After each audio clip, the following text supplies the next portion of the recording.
I will try to give you an overview of how I see the internet change the broadcast industry. I'm working for the new media department at the Norwegian Broadcasting Corporation, and my work involves trying to prepare the Norwegian Broadcasting Corporation for the future. And I'm not going to test anymore because I know that it's working. And here you have some possible ways of contacting me if there is something that I don't answer in my presentation here. And I'll start off with an example. That's something that I did on my spare time during the evenings. This is the view from our window where I live. And after staying or living in that flat for a couple of years, I decided to try to document how the seasons change outside of my window. Because we have a very nice forest out there, and after living there for a couple of years or so, it was very interesting to see how the seasons were changing. So I found one spot on my balcony where I could put my camera and snap an image, and I could go back there 1 week later and snap an image from the exact same spot. And I decided to put all those images that I snapped all through 2008 into one video. So I also went out there recording audio from what was happening. So I had the birds singing during the springtime and wind and rain during the autumn. So I can show you that video that I finished during Christmas time 2008.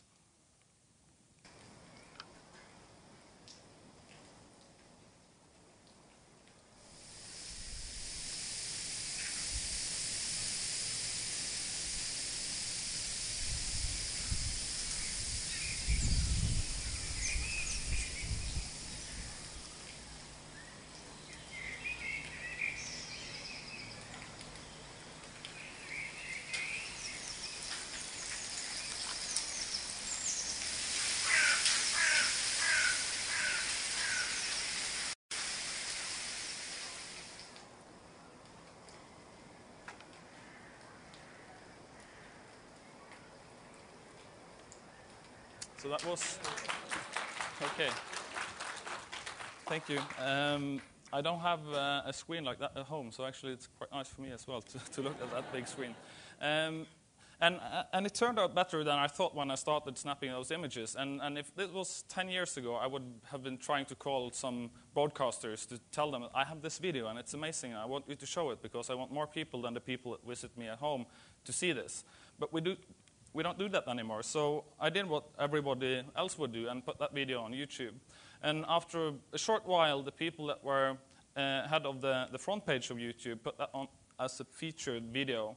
And when you have your video on the front page of YouTube, then things start to happen. So in 1 or 2 hours, I had 1.5 million views on that video and 10,000 comments. And one thing that I didn't think of before this is that every time somebody comments on a video I have published on YouTube, I get an email. So I had quite a bit of work to work out that email trouble.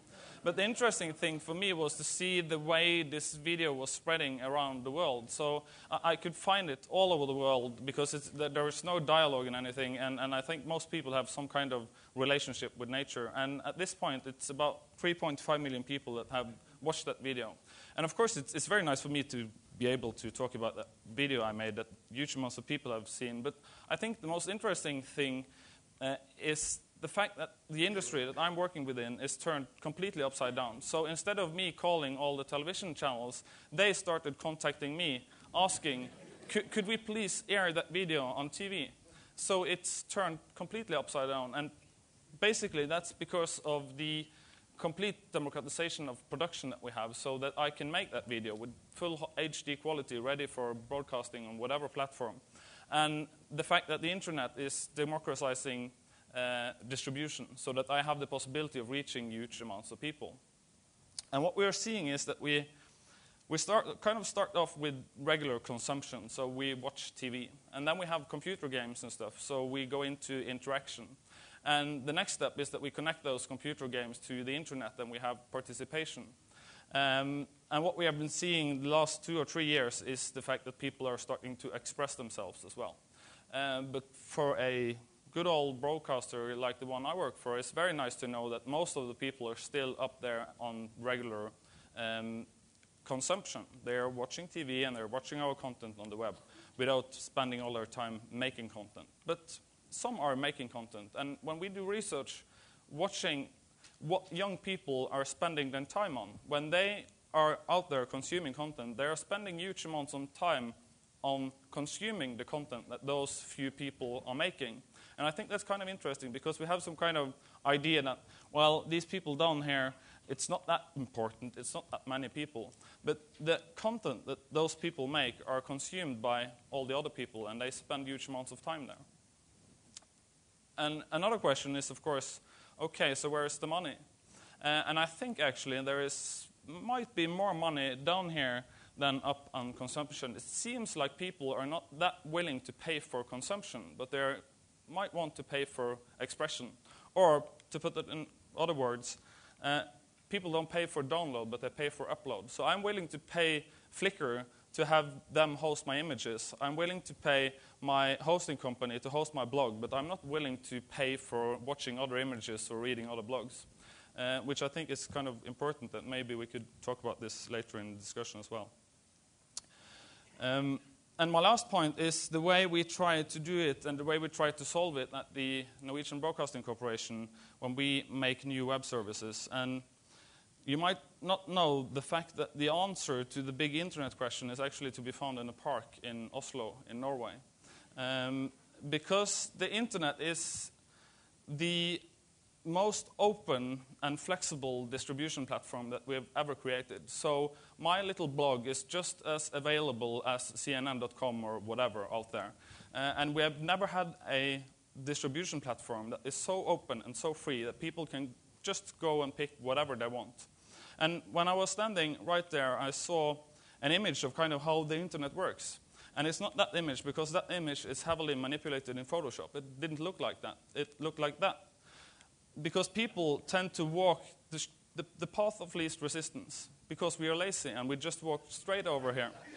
And I think this is a problem that huge amounts of the media industry, they don't see that.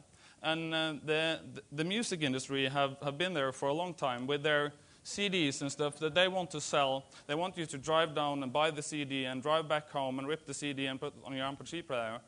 And then you have the Pirate Bay telling you, just push one button and you'll have it here. So the music industry, they have a problem. They've tried with better quality. It's like making that road over there a little bit better and think that people would start to go around. They've tried with campaigns like piracy kills music and blah, blah, blah. It doesn't work. It's like saying, don't step on the grass here. It doesn't help. So they have a problem. So what I need to do and what I have done is that they are over here with iTunes Music Store or Spotify or services that are just as available as the Pirate Bay. It's the only way to compete. And what we try to do, because when we do stuff like that at the Norwegian Broadcasting Corporation, we have even tried using BitTorrent as a distribution method because our audience wants that. And it works very well. The problem is that people go to me and they, oh, you can't do that because you lose control of your content.